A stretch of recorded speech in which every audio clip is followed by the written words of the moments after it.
बिस्मिल्लाहिर्रहमानिर्रहीम। अस्सलाम वालेकुम नाज़रीन, मैं हूँ उम्मी इब्राहिम और आप देख रहे हैं नूरे राब्ता। पूरी दुनिया पर हुकूमत करने वाला एक ऐसा जाबिर और जालिम बादशाह जो यहूदियों पर अल्लाह का अजाब बनकर नाजिल हुआ और उसने यहूदियों को चुन चुन कर उनका कत्लेआम किया और यहूदियों के अरूज को जवाल में बदल दिया। आज की इस वीडियो में हम आपको बताएंगे कि बख्त नसर कौन था और ये काफिर और जालिम बादशाह यहूदियों पर अल्लाह का अजाब बनकर कैसे नाजिल हुआ और बख्त नसर बादशाह का दौरे हुकूमत कैसे खत्म हुआ और अल्लाह ने इसका इंजाम क्या किया। इन तमाम तर सवालात के जवाबात कुरान और हदीस की रोशनी में आज की इस वीडियो में हम आपको बताएंगे। लिहाजा आपसे गुजारिश है कि हमारी इस वीडियो को एंड तक जरूर देखिएगा। दुनिया की तारीख में बहुत बड़े बड़े बादशाह आए जिन्होंने दुनिया में हुकूमत की, लेकिन सिर्फ 4 बादशाह ऐसे थे कि जिनको अल्लाह ने पूरी रोए जमीन पर हुकूमत अता फरमाई थी, मशरक से लेकर मगरब तक और शमाल से लेकर जुनूब तक इनका हुक्म चलता था। पूरी दुनिया पर हुकूमत करने वाले इन 4 बादशाहों में से 2 बादशाह मुसलमान थे जिनका नाम हजरत जुल्करनैन अलैहिस्सलाम और हजरत सुलेमान अलैहिस्सलाम, और 2 बादशाह काफिर थे जिनमें से एक नमरूद और दूसरा बख्त नसर। अल्लाह किसी भी कौम पर बगैर किसी सबब के अचानक से अजाब नाज़िल नहीं फरमाता। किसी भी कौम का सवाल इस वक्त शुरू होता है जब वो कौम तरह तरह की बुराइयों के अंदर मुब्तला हो जाती है और कुफ्र व शिरक कर बैठती है। मासूम लोगों पर जुल्म सितम करना और अल्लाह के अहकामात को ना मानना और कुफ्र व शिरक करना, ये सब बद अमाली पहली कौमों की हलाकत का सबब बनी। एक वक्त था कि यहूदी और बनी इसराइल की कौम अल्लाह की लाडली कौम थी। ये कौम अल्लाह से जो भी मांगती अल्लाह इनको अता फरमाता। हजरत यकूब अलैहिस्सलाम के बाद से लेकर हजरत ईसा अलैहिस्सलाम तक जितने भी नबी आए, ये सब यहूदियों और कौमें बनी इसराइल की हदायत के लिए तशरीफ लाए। अल्लाह इस कौम को हर तरह की नेमतों से नवाजता, लेकिन ये कौम हर नबी के दौर में अल्लाह की नाफरमानियां करती और कुफ्र व शिरक में मुब्तला हो जाती। नतीजतन अल्लाह इन पर अपना दर्दनाक अजाब नाज़िल फरमाता और जब ये कौम अल्लाह की बारगाह में अपने गुनाहों की माफी तलब करती तो अल्लाह उनको माफ फरमा देता और उनको दोबारा से एक इज्जत और अरूज अता फरमाता। हजरत सुलेमान अलैहिस्सलाम के जमाने में यहूदी कौम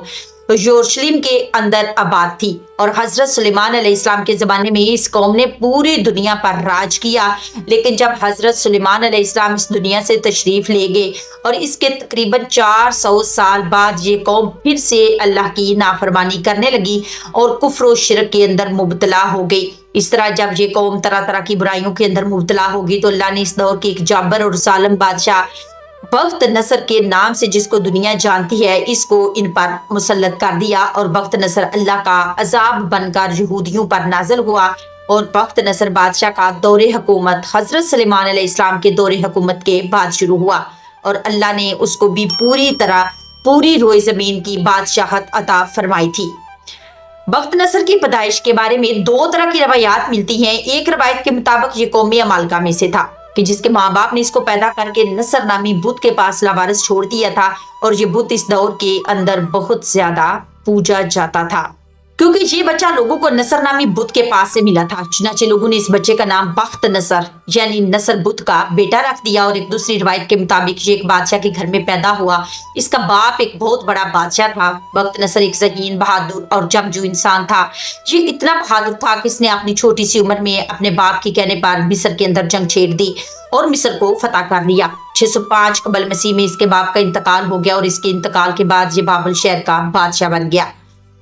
बादशाह बनने के बाद बख्त नसर ने बहुत सारे ममालिक पर हमला किया और उनको अपने कब्जे में ले लिया और इधर यहूदी और कौम बनी इसराइल जो कि यरूशलेम के अंदर आबाद थी और तरह तरह की बुराइयों के अंदर मुब्तला हो चुकी थी, ये लोग खुले आम अपनी बद अमालियों में बदमस्त होकर अल्लाह की नाफरमानियां कर रहे थे और अल्लाह की जात को छोड़कर कुफ्र व शिरक के अंदर मुब्तला हो चुके थे। इसी दौरान यहूदियों पर अल्लाह ने अपना दर्दनाक अजाब नाज़िल फरमाया और बख्त नसर ने यरूशलेम पर हमला कर दिया। इस हमले में बख्त नसर ने यहूदियों का चुन चुन कर कत्ले आम किया और बैतुल मुकद्दस को तबाह बर्बाद कर दिया और इस हमले के अंदर 40,000 तुरात के यहूदी आलमों को भी कत्ल कर दिया गया और 40,000 यहूदियों को जिला वतन कर दिया और इस तरह ये यहूदी कत्लो गारत के डर से दूसरे मुमालिक की तरफ भागने लगे। इस हमले के अंदर बख्त नसर ने 80,000 یہودیوں کو اپنا قیدی بنا لیا اور بعض روایات کے مطابق قیدی بننے والے افراد کی تعداد 80,000 سے زیادہ تھی۔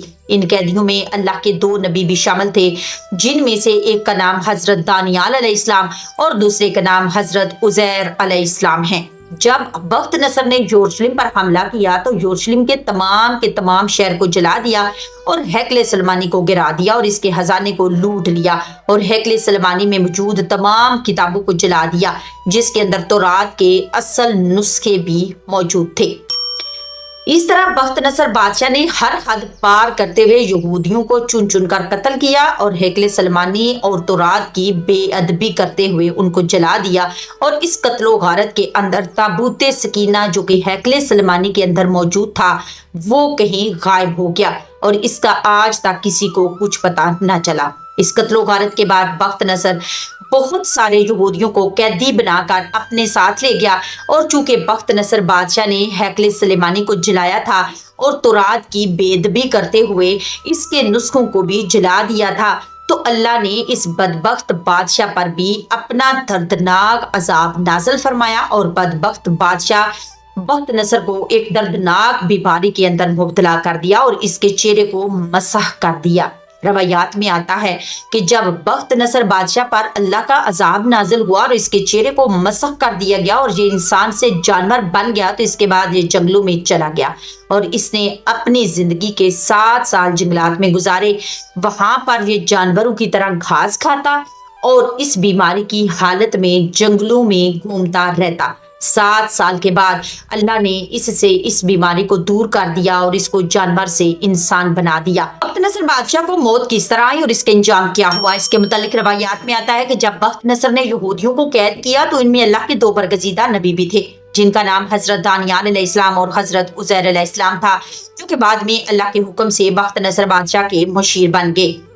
چونکہ حضرت دانیال علیہ السلام اور حضرت عزیر علیہ السلام اللہ کے نبی تھے اور اللہ نے ان کو علم و فراست سے نوازا تھا، لہٰذا بخت نصر بادشاہ علم و دانائی کی وجہ سے ان کو بہت زیادہ اہمیت دیتا تھا، جو کہ بنی اسرائیل کے یہودیوں کے لیے ناقابل برداشت تھا۔ ایک دن یہودیوں نے حضرت دانیال علیہ السلام کو معاذ اللہ قتل کروانے کی سازش کی اور یہ یہودی بخت نصر بادشاہ سے کہنے لگے کہ جب حضرت دانیال علیہ السلام پانی پی لیتے ہیں تو یہ اپنا پیشاب نہیں روک سکتے اور ان کو فوراً پیشاب آ جاتا ہے، لہٰذا یہ بات اس دور کے اندر معیوب سمجھی جاتی تھی۔ چنانچہ بخت نصر بادشاہ نے اس بات کو جاننے کے لیے ایک محفل منعقد کی اور اس محفل کے اندر بڑے بڑے امراء اور حضرت دانیال علیہ السلام کی دعوت رکھی۔ چنانچہ جب تمام مہمان محفل کے اندر پہنچ گئے اور حضرت دانیال علیہ السلام بھی تشریف لا چکے تو ان کے سامنے کھانا پیش کیا گیا اور بہت سارا پانی بھی رکھا گیا، اور ادھر بخت نصر بادشاہ نے اپنے سپاہیوں کو یہ حکم بھی دے رکھا تھا کہ اس محفل کے بعد سب سے پہلے جو بھی شخص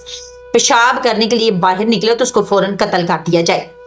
پھر چاہے وہ پیشاب کرنے والا یہی کیوں نہ کہے کہ میں بخت نصر ہوں، اور اگر کوئی تمہارے سامنے اس طرح کہے تو اس سے کہنا کہ تو جھوٹ بولتا ہے اور تمہارے قتل کا حکم ہمیں بادشاہ نے دیا ہے۔ روایات میں آتا ہے کہ جب یہ محفل ختم ہوئی اور تمام لوگ کھانا کھا چکے تو سب سے پہلے اللہ کے حکم سے جس شخص کو پیشاب کی حاجت محسوس ہوئی وہ بخت نصر بادشاہ تھا۔ اس طرح جب بخت نصر بادشاہ پیشاب کی غرض سے باہر نکلا، جیسے ہی بخت نصر دروازے سے باہر آیا تو باہر اندھیرا تھا، جس کی وجہ سے کسی کو کچھ پتا نہ تھا کہ یہ کون ہے۔ چنانچہ دروازے پہ کھڑا سپاہی اس پر حملہ آور ہوا تو بخت نصر بادشاہ کہنے لگا کہ میں بخت نصر ہوں، تو سپاہی نے جواب دیا کہ تو جھوٹ بولتا ہے اور مجھے میرے بادشاہ نے تجھے قتل کرنے کا حکم دیا ہے۔ چنانچہ اسی دوران سپاہی نے تلوار سے حملہ کیا اور بخت نصر کو وہیں پر ہلاک کر دیا۔ ناظرین، اس طرح اللہ نے اپنے پیارے نبی حضرت دانیال علیہ السلام کو یہودیوں کی ناپاک سازش سے بچا لیا، اور جو بخت نصر بادشاہ حضرت دانیال علیہ السلام کو قتل کرنا چاہتا تھا وہ خود ہی اپنے سپاہیوں کے ہاتھوں قتل ہو گیا۔ اللہ سے دعا ہے کہ اللہ ہمیں سیدھے رستے پر چلنے کی توفیق عطا فرمائے اور اپنے پیارے نبی حضرت محمد مصطفیٰ صلی اللہ علیہ وآلہ وسلم کی محبت کے اندر جینا مرنا نصیب فرمائے، آمین ثم آمین۔ नाज़रीन, उम्मीद करती हूँ कि आपको मेरी ये वीडियो जरूर पसंद आई होगी। अगर आप हमारे चैनल पर नए हैं तो चैनल को जरूर सब्सक्राइब करिएगा, बेल आइकन को दबाइए ताकि आपको हर आने वाली नई वीडियो का नोटिफिकेशन बर वक्त मिल सके। इंशाल्लाह मिलते हैं नेक्स्ट वीडियो में एक नए टॉपिक के साथ। तब तक के लिए अल्लाह हाफिज़, फी अमानिल्लाह।